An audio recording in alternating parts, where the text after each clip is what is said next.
So we have our singularly unimpressive Vue application running, and it's displaying header, body, and footer. And as you know, each one of those is components. And what I want to do this time around is to replace the header with an actual header component. And we'll use a navbar. So I may as well use Bootstraps since we have Bootstrap installed already. Let's go over to Bootstrap and go to Docs, and then Components, and we'll find navbar right there.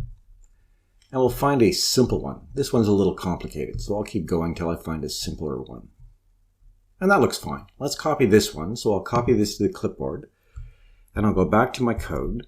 And in the header component, I'll replace the header, the word header, with what I just copied. Okay?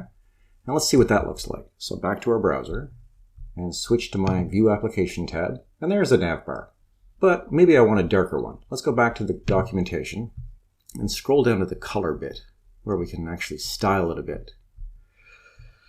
And that looks good. Let's use this navbar dark, bg dark. So I'll copy those two classes and go back to my code. And I'll replace these last two classes with the one I just copied. And paste that in there, and let's see how that looks. So back to our browser, look at my Vue application, and that looks fine. And of course, we're going to change the actual links. And ultimately, we'll have to have some means of linking specific menu items to actual components in our application, but we'll get to that before too long. Don't worry about it right now. Okay, so we have a navbar, and we'll be modifying this as time goes on. Let's go on to the body and put some body content in there.